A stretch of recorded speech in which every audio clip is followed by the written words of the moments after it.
বন্ধুরা আমার, আমরা কার গোলাম বলেন দেখি? কার গোলাম আমরা?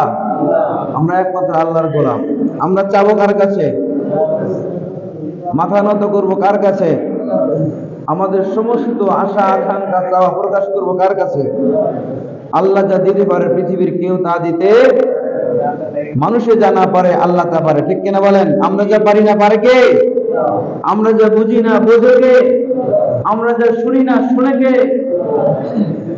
সে আল্লাহর ইবাদতের কথাই আল্লাহ কোরআনুল কারীমের মধ্যে বলেছেন যে আল্লাহ সবকিছু করতে পারে, মুহূর্তের মধ্যেই সবকিছু ঘটাইতে পারে। পারে কি পারে না? এই যে এখন সূর্য উঠেছে, কিছুক্ষণ পূর্বে সূর্যের আলো থেকে বিরত ছিল, আমরা আলো দেখতে পাই নাই। আবার আল্লাহর কুদরতে, আল্লাহর রহমতে আবার আলোর ব্যবস্থা করে দিয়েছেন, ঠিক কিনা বলেন?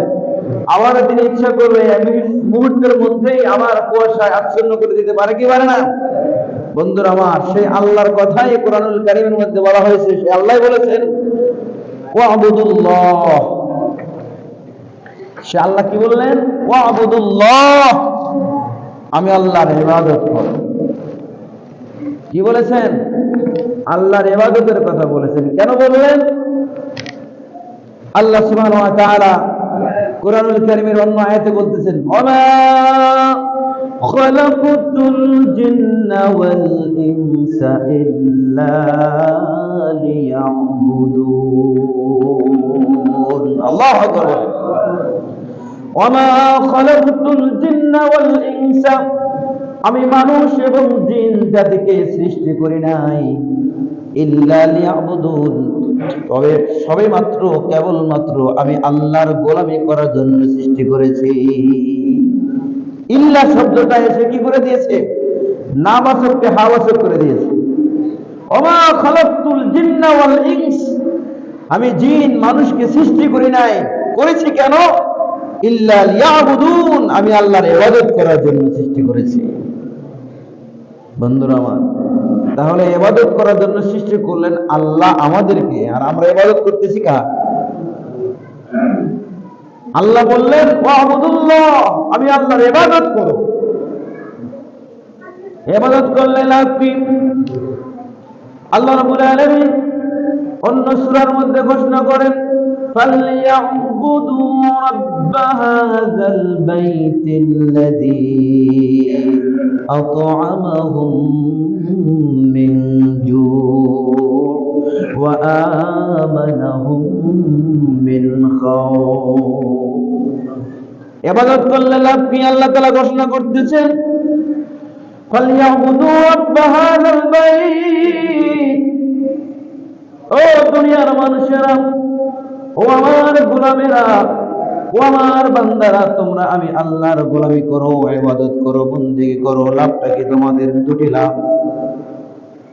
ফালইয়াবুদু রাব্ব হাযাল বাইত, ইবাদত করলে লাভ কি? আল্লাযী আত'আমাহুম মিন জু', তোমরা যখন ক্ষুধার্ত হয়ে যাবে আমি আল্লাহ তোমাদের ক্ষুধা দূর করার জন্য রিজিক দিয়ে দিব। এক নম্বর লাভ কি? আল্লাহ রিজিকের ফয়সালা করে দেবে। সুবহানাল্লাহি ওয়া বিহামদিহি। ইবাদত করলে লাভ না ক্ষতি? তাহলে ইবাদত করতে হবে কার? ইবাদত করলে আল্লাহ কি দিয়ে প্রথম শর্ত কি দিয়েছেন? বন্ধুরা আমার, এই রিজিকের জন্যই, এই সম্পদের জন্য, এই টাকা পয়সার জন্য, এই জায়গা জমির জন্যই এত কিছু করা হয়। সকাল থেকে সন্ধ্যা পর্যন্ত দৌড়াদৌড়ি করা হয় এই সম্পদের জন্য, ঠিক কিনা বলেন? এক মুঠো ভালো খাবারের জন্য একজন রিস্কাওয়ালা সকাল থেকে সন্ধ্যা পর্যন্ত রিস্কা চালায়, আবার আরেকজন রিস্কাওয়ালা সন্ধ্যা থেকে আবার শেষ রাত পর্যন্ত রিস্কা চালায়, দিন মজুর করে খায়। পৃথিবীতে কেউ বসে খায় না, সবাই ব্যস্ততার মধ্যে দিন কাটে, কেউ বসে বসে খায় না। একজন রাষ্ট্রের প্রধান, যিনি, তারও ব্যস্ততা আছে না নাই? তার ব্যস্ততা হলো রাষ্ট্রকে নিয়ে, রাষ্ট্র কিভাবে ভালোভাবে চালানো যায়। একজন এমপি মন্ত্রীর ব্যস্ততা হলো সেই এলাকার মানুষেরা কিভাবে ভালো থাকবে তার জন্য ব্যস্ত হয়ে থাকে। বন্ধুরা আমার, একজন বাড়ির একজন গার্ডিয়ান যিনি থাকেন তারও একটা ব্যস্ততা থাকে, আমার পরিবারের সদস্যগুলো কিভাবে ভালো খাবে, ভালোভাবে চলবে, সেই নিয়ে সে সর্বক্ষণ ব্যস্ত থাকে। ঠিক কিনা বলেন? বন্ধুরা আমার, ব্যস্ততা সকলের জন্যই আছে, পেটের জন্য। ঠিক কিনা বলেন? আল্লাহ বললেন, আমি আল্লাহর ইবাদত করো, তোমাদের রিজিকের টেনশন করতে হবে না, এত ব্যস্ততা হতে হবে না। আমি আল্লাহ তোমাদের জন্য রিজিকের ব্যবস্থা করে দেব। কিভাবে করে দেবে? আল্লাহ স্বয়ং নিজেই তাদের দায়িত্ব নিয়ে নেন। যারা আমি আল্লাহর হয়ে যায়, আমি আল্লাহ তাদের হয়ে যাই। শুধু তাই নয়, আমার বান্দা যখন আমার হয়ে যায়, বান্দার দুটি হাত তখন আমার দুটি হাত হয়ে যায়, আমার বান্দার দুটি চোখ তখন তার সাধারণ কোনো চোখ থাকে না, ওই বান্দার দুটি চোখ তখন আমার দুটি চোখ হয়ে যায়। ওই বান্দার জবান তখন সাধারণ জবান থাকে না, ওই বান্দার জবান আমার জবানের মতো হয়ে যায়।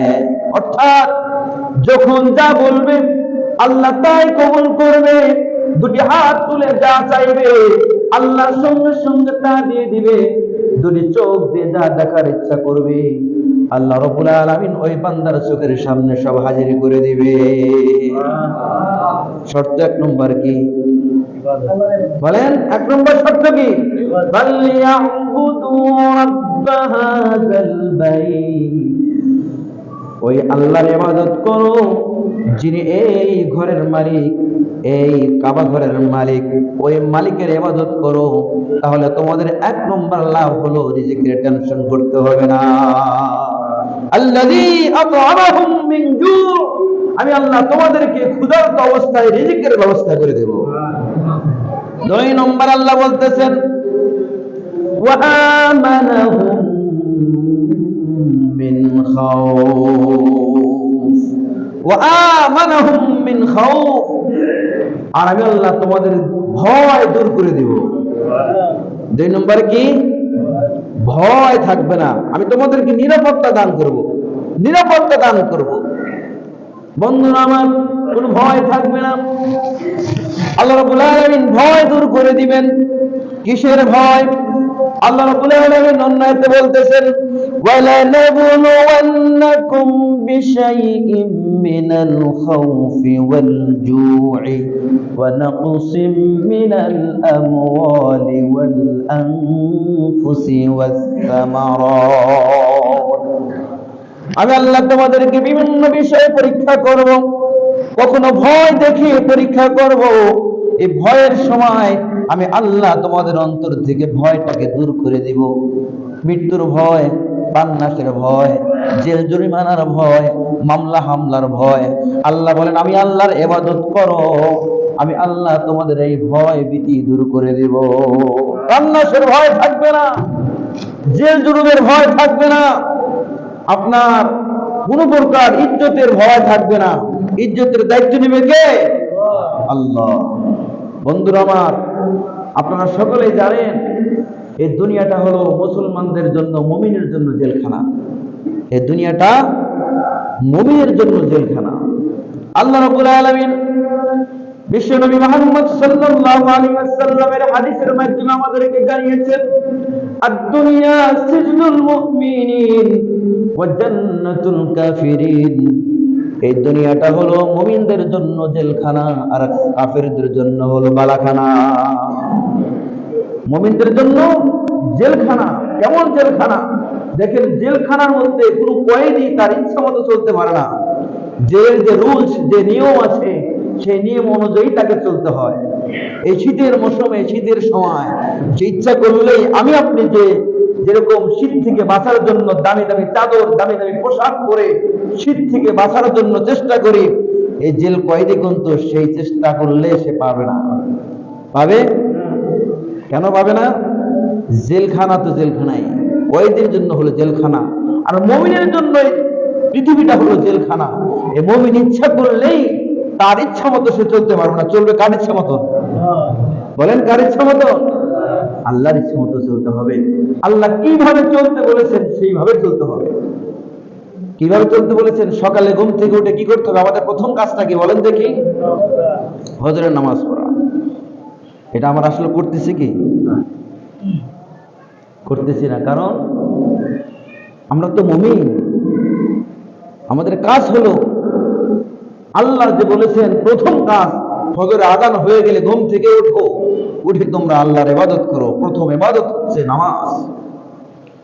করি না কারণ আল্লাহর হুকুম আমরা মানতেছি না। কারণ এই দুনিয়াটাকে আমরা জেলখানা বানাই নাই, এই যে দুনিয়াটাকে আমরা বালাখানা বানাইছি। কাফেরদের সাথে, বেদিনদের সাথে, মুশরিকদের সাথে, মুনাফিকদের সাথে হাত মিলিয়ে ফেলেছি আমরা। সেই জন্য মুনাফিকদেরও নামাজ নাই, কাফের মুশরিকদেরও নামাজ নাই, আমাদেরও নামাজ নাই। বন্ধুরা আমার, একজন কাফের, একজন মুশরিকও আযানের শব্দ শুনতে পায় কি পায় না? আপনি একজন মুমিন, আপনিও কিন্তু আযানের শব্দ শুনতে পান, ঠিক কিনা বলেন? বন্ধুরা আমার, একজন হিংস্র প্রাণী, একটা হিংস্র প্রাণী, গবাদি পশু, সে আযানের ধ্বনি শুনতে পায়। আপনি আমিও আযানের ধ্বনি শুনতে পাই। একটা গবাদি পশু, একটা হিংস্র প্রাণী আযানের শব্দ শুনে সে সাড়া দেয় না। বন্ধুরা আমার, আপনিও সেই আযানের শব্দ শুনে সাড়া দেন না। পার্থক্যটা কি হলো বলেন? আপনার আর পশুর মধ্যে কোনো পার্থক্য রইল না রে বাবা। বন্ধুরা আমার, সেই জন্য আল্লাহ বলেন, ওয়ালাকাদ যারানা লিজাহান্নামা কাসীরাম মিনাল জিন্নি ওয়াল ইনসি লাহুম কুলুবুন লা ইয়াফকাহুনা বিহা ওয়া লাহুম আ'য়ুনুন লা ইউবসিরুনা বিহা ওয়া লাহুম আযানুন লা ইয়াসমাউনা বিহা উলাইকা কাল আন'আমি বাল হুম আযাল উলাইকা হুমুল গাফিলুন। এখানে আল্লাহ তাআলা মানুষকে পশুর সাথে তুলনা করেছেন। এই শ্রেষ্ঠ মানুষ আল্লাহ সবচাইতে সুন্দর করে, সবচাইতে মহব্বত করে মানুষকে বানিয়েছেন। অন্য কোন মাখলুককে আল্লাহ রাব্বুল আলামিন এত সুন্দর করে, এত মহব্বত করে বানায় নাই। আর এই মহব্বতের মানুষকে আল্লাহ রাব্বুল আলামিন পশুর সাথে তুলনা করলেন। কারণটা কি রে বাবা? এক নম্বর কারণ হচ্ছে, পশু শুনতে পায়, তুমিও শুনতে পারো। পশু বুঝতে পারে, তুমিও বুঝতে পারো। পশু ভালো মন্দ বোঝে না, তুমিও ভালো মন্দ বুঝলে না। পশু দেখতে পায়, তুমিও দেখতে পারো। পশু দেখে এসে জাস্টিফাই করতে পারে না কোনটা ভালো কোনটা মন্দ। আপনিও চোখটা দেখার পরে ভালো কোনটা মন্দ কোনটা আপনি জাস্টিফাই করতে পারেন না। সেই জন্য আল্লাহ তাআলা বলেন, ওয়ালাকাদ যারানা লিজাহান্নামা কাসীরাম মিনাল জিন্নি ওয়াল ইনস। আল্লাহ রাব্বুল আলামিন বলেন, জাহান্নামের মধ্যে অধিকাংশ জিন এবং মানুষ বসবাস করবে বেশি। জাহান্নামের অধিবাসী হবে জিন এবং ইনসান, তারা বেশি হবে। কারণটা কি? আল্লাহ তাআলা বলেন, লাহুম কুলুবুন লা ইয়াফকাহুনা বিহা। আমি আল্লাহ মানুষের ভিতরে একটা কলব দিয়েছিলাম, কলব।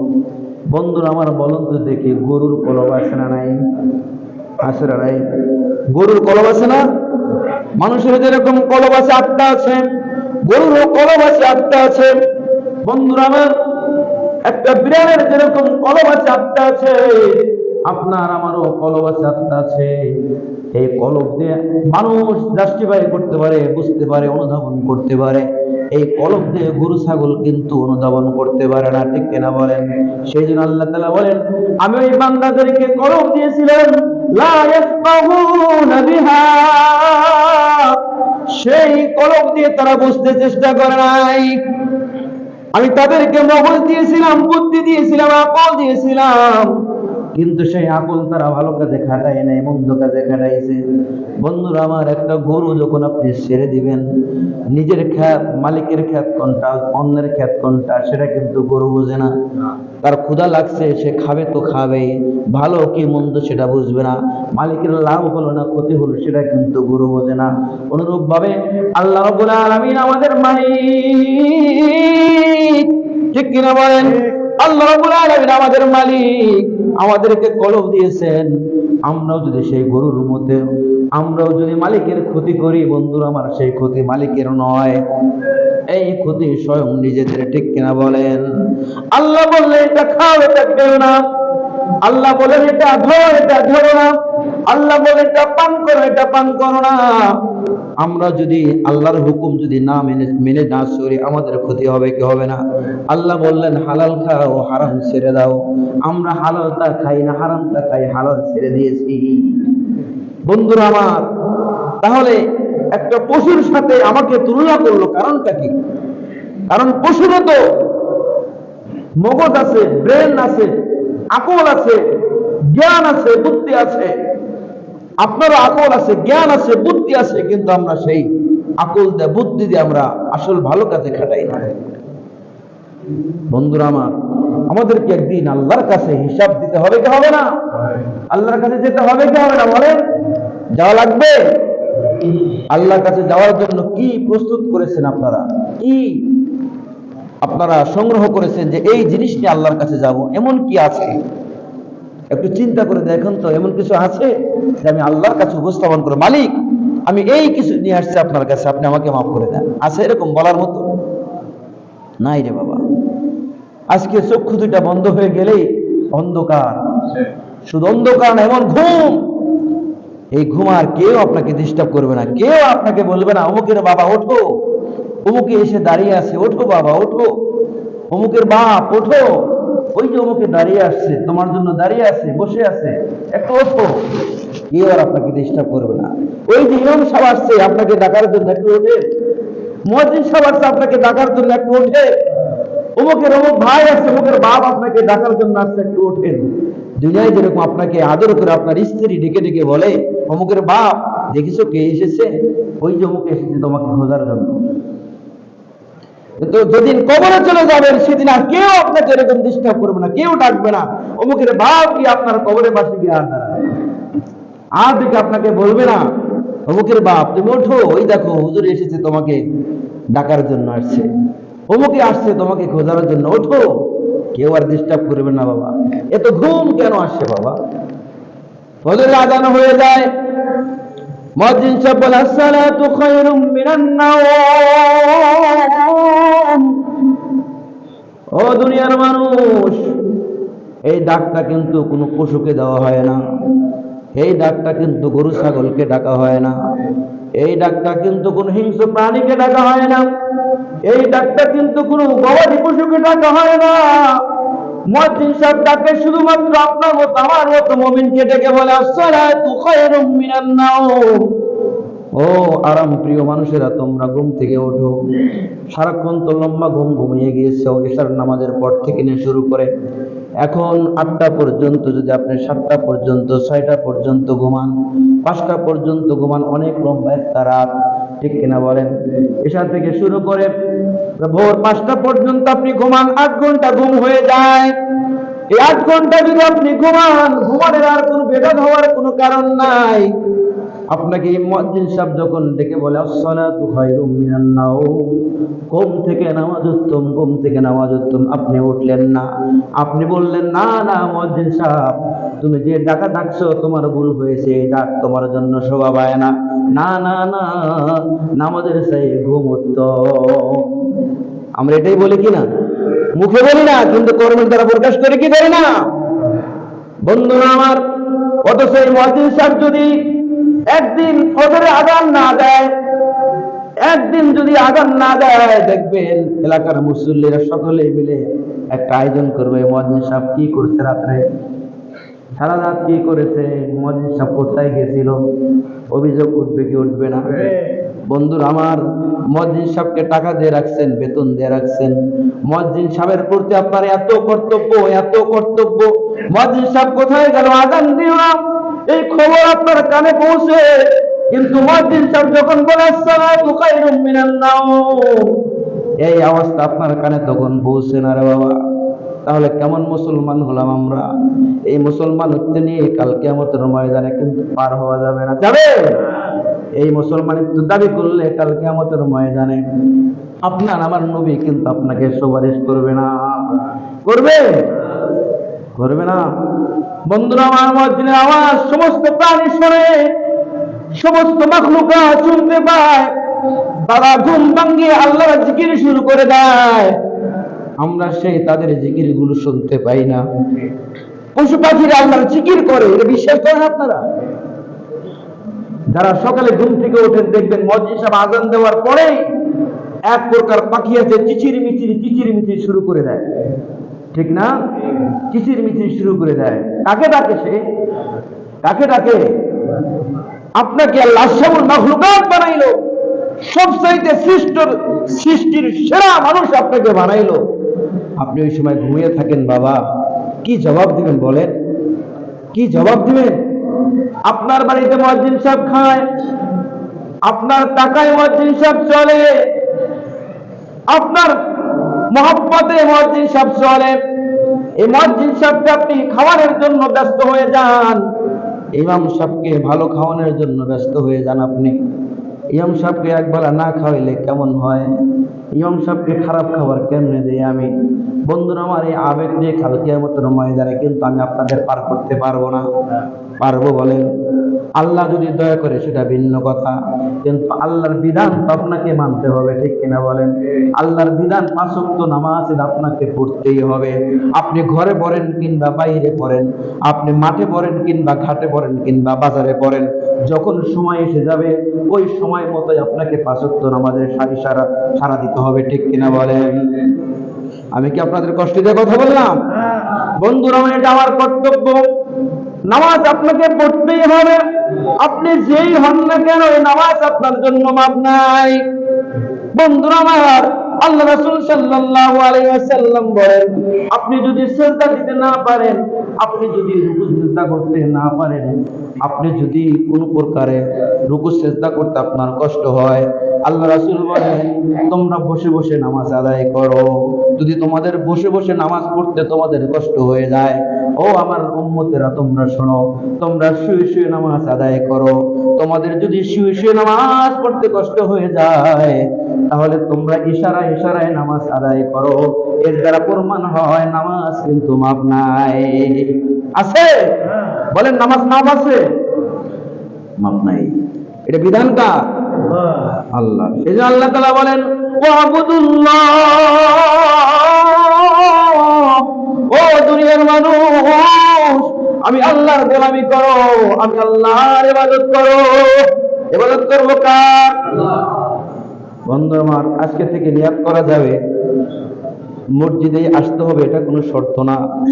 আপনি সুযোগ পাইলে মসজিদে নামাজ পড়বেন, আর সুযোগ না পাইলে ঘরের মধ্যেই নামাজে দাঁড়িয়ে যাবেন, ঠিক কিনা?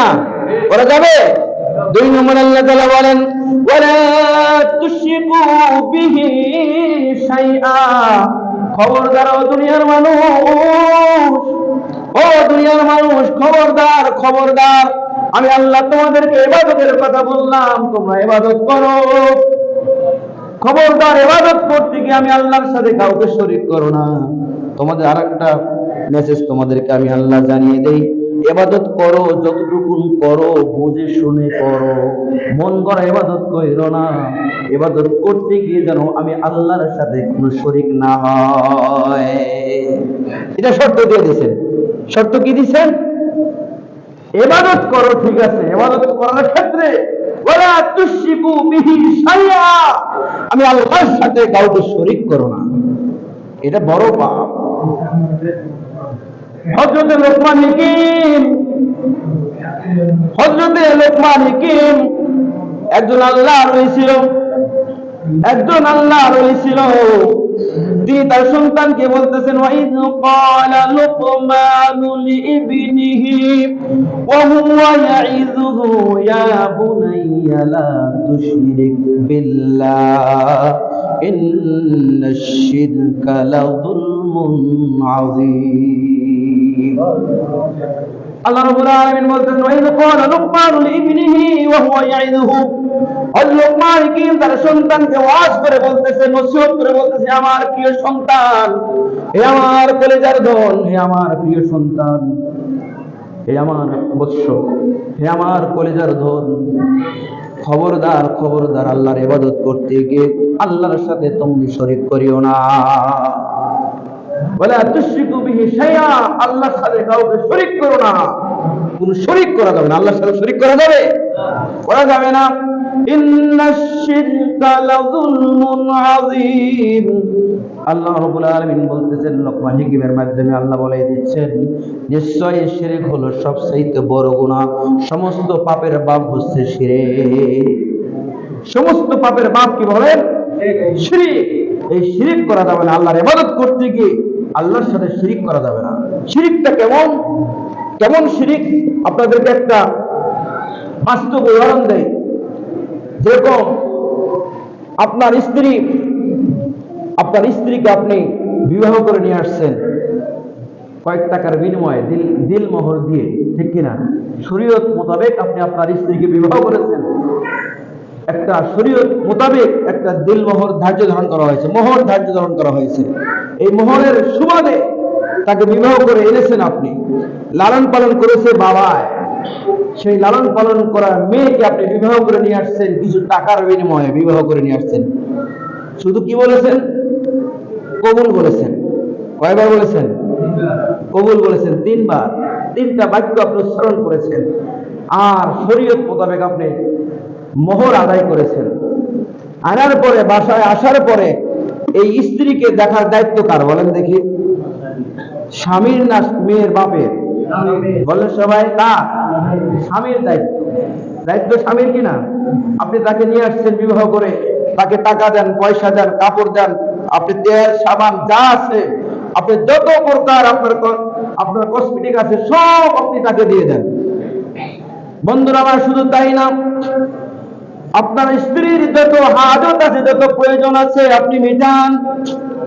যত চাওয়ার আছে, যত খাবার আছে, দামি দামি খাবারগুলো তাকে এনে দেন। এমন স্বামী আছে তার স্ত্রীর মুখে পর্যন্ত তুলে দেয়, ঠিক কিনা বলেন? বন্ধুরা আমার, এমনও স্বামী আছে স্ত্রীর কাপড়টা পর্যন্ত ধুয়ে দেয়, আছে না নাই? এমনও স্বামী আছে দেখবেন স্ত্রীর গায়ে মাথায় পানি ঢেলে দেয়, আছে না নাই? এরকম স্বামী আছে, এরকম স্ত্রীও আছে যে স্বামীর মাথায় পানি ঢেলে দেয়।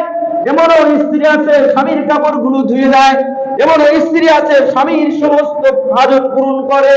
এমনও স্ত্রী আছে স্বামীর মুখে খাবার উঠিয়ে দেয়। অর্থাৎ একজন আরেকজনের আয়না হয়ে যায়, ঠিক কিনা বলেন? একজন স্বামী একজন স্ত্রীর আয়না হয়ে যায়, একটা পোশাক হয়ে যায়। বন্ধু, এই স্ত্রীকে এত আদর করেন, এত দামি দামি খাবার খাওয়ান, হঠাৎ করে যদি আপনি শুনতে পান বা বুঝতে পারেন আপনার স্ত্রী অন্য কোন ছেলের সাথে ফোনে কথা বলে, বলুন তো দেখি সেই স্ত্রীকে আপনি রাখবেন না ছাড়বেন? বলেন, আস্তে করে বললেন। হুজুর যাই করুক স্ত্রীকে ছাড়া যাবে না, ঠিক এরকম কি? বন্ধুরা আমার, না ছাড়লেও স্ত্রীকে আপনি শাসাবেন কি শাসাবেন না? বলেন, কিছু উত্তম মাধ্যম দিবেন কি দিবেন না? কারণ তুমি যে কাজটা করেছো, তোমার এমন কোনো প্রয়োজন নাই যে আমি না মিটাইছি, এরপরও এমন কি প্রয়োজন পড়লো আমি ছাড়া অন্যের সাথে তোমার সম্পর্ক রাখতে হবে? বলুন তো এটা অপরাধ না মহা অপরাধ হয়েছে? বলেন। বন্ধুরা আমার, আপনি যদি শুধুমাত্র কাপড় দেন, শুধুমাত্র তেল সাবান দেন, শুধুমাত্র কসমেটিক দেন, শুধুমাত্র ভালো ভালো খাবার দেন, আপনি তাকে সৃষ্টি করেন নাই? করেছেন? আপনি তাকে দুটি চোখ দান করেন নাই, আপনি তাকে দুটি কান দান করেন নাই, আপনি তাকে কথা বলার শক্তি দান করেন নাই, আপনি তাকে হাঁটার শক্তি দান করেন নাই, আপনি তাকে অক্সিজেনের ব্যবস্থা করে দেন নাই। শুধুমাত্র কাপড় দেওয়ার কারণে, শুধুমাত্র টাকা দেওয়ার কারণে যদি স্ত্রীর প্রতি আপনার এত দাবি থাকতে পারে, বলুন তো দেখি আমার আল্লাহ আছে, আল্লাহ এত সুন্দর করে বানাইছে, যে আল্লাহ এত মহব্বত করে বানাইছে, যে আল্লাহ এত সুন্দর করে সৃষ্টি করলেন, লাকাদ খালাকনাল ইনসানা ফি আহসানি তাকওয়িম, আমি আল্লাহ রাব্বুল আলামিন গ্যারান্টি দিয়ে বলতেছি রে বান্দা শোন, তোদের মতন সুন্দর করে আমি একটা মাখলুকাত বানাই নাই, তোদের মতো সুন্দর করে আমি একটা মাখলুকাত বানাই নাই পৃথিবীতে। বন্ধুরা আমার, সেই আল্লাহ বলতেছেন ওয়ালা তুশরিকু বিহি শাইআ, ও আমার বান্দারা শোনো, আমি আল্লাহর গোলামি করো, আমি আল্লাহ ইবাদত করো, খবরদার ইবাদত করার ক্ষেত্রে আমি আল্লাহর সাথে শরীক করো না, আমি আল্লাহর সাথে শিরক করো না। ইন্নাশ শিরকা লাযুলমুন আযীম, নিশ্চয় এই শিরক গুনাহটা সবচাইতে পাপী গুনাহ, সবচাইতে ভারী গুনাহ, সবচাইতে ওজনওয়ালা গুনাহ। এই গুনাহ তুমি আমি আল্লাহর সাথে করো না। আল্লাহ সব গুনাহ মাফ করবেন, শিরক গুনাহ মাফ করবেন। বন্ধুরা আমার, এই বান্দাকে আল্লাহ কত সুন্দর করে বানাইছেন জানেন? হযরতে নূহ আলাইহিস সালাম দাওয়াত দিতে দিতে মাত্র মুষ্টিময় কয়েকজন মানুষকে ইসলামের দাওয়াত দিয়েছেন, আর কেউ দাওয়াত কবুল করে না। নূহ আলাইহিস সালাম যত দাওয়াতের কথা বলে কানের মধ্যে আঙ্গুল দিয়ে থাকে, যখন তেলাওয়াত করে কানের মধ্যে আঙ্গুল দিয়ে থাকে, যাতে করে নূহ আলাইহিস সালামের কথা তারা শুনতে না পায়। নূহ আলাইহিস সালাম যখন রাস্তাতে হাঁটতেন, দাওয়াতের কথা বলতেন, লা ইলাহা ইল্লাল্লাহ যখন দাওয়াত দিতেন, তখন তারা কি বলতেন? তখন অন্য তারা গান বাদ্য যন্ত্র বাজে নূহ আলাইহিস সালামকে ডিস্টার্ব করতেন। এক সময় নূহ আলাইহিস সালাম তিনি মনের মধ্যে কষ্ট পেয়ে আল্লাহকে বললেন, আল্লাহ তুমি এদেরকে গজব দিয়ে ধ্বংস করে দাও, এরা আমার কথা শুনতে চায় না। আমি দাওয়াত দিলে তারা কানের মধ্যে আঙ্গুল ঢুকিয়ে দিয়ে তারা কান বন্ধ করে রাখে, যাতে করে আমার আওয়াজ তাদের কানে পর্যন্ত না শুনতে পারে। আমি যখন তাদেরকে ওয়াজ নসিহত করে কথা শোনাই, তখন তারা সেখানে গান বাজনার আয়োজন করে। আল্লাহ এই জাতির সাথে আমি পারতেছি না, তুমি তাদেরকে ধ্বংস করে দাও। দোয়া করছেন কে? নূহ আলাইহিস সালাম। তিনি নবী ছিলেন কিনা বলেন? একজন নবীর দোয়া আল্লাহ কবুল করে কি করে না? আল্লাহর কাছে যখন এই ফরিয়াদ করছেন, সঙ্গে সঙ্গে দোয়া কবুল হয়ে গেছে। কবুল করার সঙ্গে সঙ্গে তাদেরকে আযাব দিয়ে গজব দিয়ে ধ্বংস করে ফেলেছেন। আল্লাহ রাব্বুল আলামিন যখন পরিস্থিতি যখন স্বাভাবিক হয়ে গেল, আল্লাহ নূহ আলাইহিস সালামকে বলে, হে নূহ, তুমি বিভিন্ন জায়গায় থেকে মাটি দাও। মাটি আনা হলো, এই মাটিগুলো দিয়ে তুমি হাড়ি বানাও, পাতিল বানাও। কি বানাবে? হাড়ি বানাও, পাতিল বানাও। হাড়ি পাতিল বানানো হলো, লম্বা সময় নিয়ে হাড়ি পাতিল বানানো হলো। আল্লাহ বলেন, নূহ এই হাড়ি পাতিল গুলো তুমি রোদ্রের মধ্যে শুকাও। রোদ্রের মধ্যে শুকানো হলো। আরো বলা হলো, নূহ যাতে কুয়াশা না পড়ে সেই জন্য পলিথিন দিয়ে সেগুলো ঢেকে রাখো। ঢাকা হলো, সব কিছু করা হলো। আবার আল্লাহ রাব্বুল আলামিন নূহকে বলল, নূহ একটা বড় করে একটা লাঠি হাতে নাও। লাঠি হাতে নাও হলো। বন্ধুরা আমার, আল্লাহ বলল, নূহ তোমার হাতে যে লাঠি আছে সেই লাঠি দিয়ে হাড়িগুলো ভেঙে চূর্ণ বিচূর্ণ করে দাও। হুকুমটা কার বলেন? লাঠি হাতে কার? লাঠি হাতে কার? নূহ আলাইহিস সালামের হাতে লাঠি। হুকুম করলেন আল্লাহ। আল্লাহ বললেন, সমস্ত পাতিলগুলো ভেঙে চূর্ণ বিচূর্ণ করে দাও। আল্লাহ হুকুম করছেন, তাকে মানতেই হবে। বন্ধুরা আমার, হাড়ি পাতিলগুলো এত যত্ন করে বানাইলো, এত সুন্দর করে শুকাইলো, যাতে করে বৃষ্টি না পড়ে পলিথিনটা ঢেকে রাখলো। বন্ধুরা আমার, আবার সেই লাঠি দিয়ে আবার ভাঙতে বললো, ভেঙ্গে চূর্ণ বিচূর্ণ করে ফেললো। হযরত নূহ আলাইহিস সালাম বলতে, ওগো আল্লাহ, আপনার খেলা তো কিছু বুঝলাম না। আপনি নিজেই পাতিল বানাইতে বললেন, আপনি নিজেই বললেন রোদ্রের মধ্যে শুকাও, আপনি নিজেই ঢাকতে বললেন যাতে করে বৃষ্টির পানি না পড়ে, আবার কেনই বা ভাঙতে বললেন গো আল্লাহ? আল্লাহ রাব্বুল আলামিন এখন উত্তর বলো, নূহ তুমি তো এই কেবলমাত্র পাতিল বানাইছো, পাতিলের মধ্যে তুমি কিন্তু রূহ দাও নাই। দিছো নাকি? কয় না, রূহ দেই নাই। তুমি কিন্তু হাত পাও দাও নাই। কয় না, তা দেই নাই। তুমি কিন্তু কথা বলার জন্য শক্তিও দাও নাই। কয় না, তাও তো আমি দেই নাই। ও নূহ, তোমার এত মায়া লাগলো, কেবলমাত্র একটা হাড়ি বানাইছো, হাড়ি বানানোর পরে হাড়িটাকে ভাঙছো। ভাঙার সময় সে তোমার কাছে মাপ চায় নাই, তোমার কাছে কাকুতি মিনতি করে নাই, আর তোমার ভয়ে সে দৌড়াদৌড়িও করে নাই, চিল্লাচিল্লিও করে নাই। শুধুমাত্র মাটির একটা পাতিলের জন্য তোমার কিরকম মায়া লাগছে? আল্লাহ, আমার অনেক মায়া লাগছে, এত কষ্ট করে বানাইলাম, আবার তুমি ভাঙতে বললা, খুব মায়া লাগছে আল্লাহ।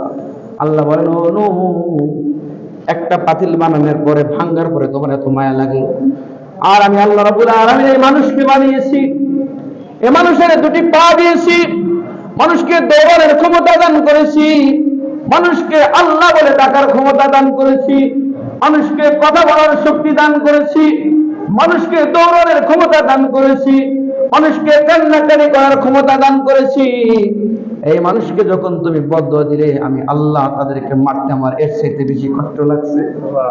বলো নো, আমার কি কষ্ট লাগে নাই? হ্যাঁ আল্লাহ, তোমারও কষ্ট লাগছে। ও নো, আমি এই মানুষকে জাহান্নামে দেওয়ার জন্য বানাই নাই, এই মানুষকে আমি আযাব দেওয়ার জন্য বানাই নাই, এই মানুষকে আমি গজব দেওয়ার জন্য বানাই নাই। তো এই মানুষগুলোর জন্য যখন কোন নবী, যখন কোন ওলি এই মানুষগুলোর গজবের জন্য দোয়া করে, আমি আল্লাহ তখন তাদের দোয়া কবুল না করে পারি না। তাদের দোয়া কবুল করে আমি আল্লাহ তাদেরকে গজব দেই। বন্ধুরা আমার, আল্লাহ কিন্তু মানুষকে গজব দেওয়ার জন্য বানাই নাই। আমি আপনি যখন মানুষের জন্য বদদুয়া করি, এই বদদুয়া আল্লাহ কবুল করে তখন আসমান থেকে গজব নাজিল করে দেয়। সুতরাং এই আল্লাহ আমাদেরকে বানাইছেন জান্নাতে যাওয়ার জন্য, আল্লাহ জাহান্নামে যাওয়ার জন্য বানাই নাই। সেই আল্লাহর ইবাদত করব শিরক মুক্ত ভাবে, ঠিক কিনা বলেন? আজকে থেকে আমরা নিয়ত করব আমরা আল্লাহর ইবাদত করব, কোন প্রকার যেন ইবাদতের মধ্যে কোনো রিয়া, কোনো হিংসা, কোনো অহংকার, কোনো শিরক যেন না হয়, ঠিক কিনা বলেন? আমল করা যাবে? আল্লাহ আমাদের সকলকে কবুল করুন, আমিন। আসসালামু আলাইকুম ওয়া রাহমাতুল্লাহি ওয়া বারাকাতুহু।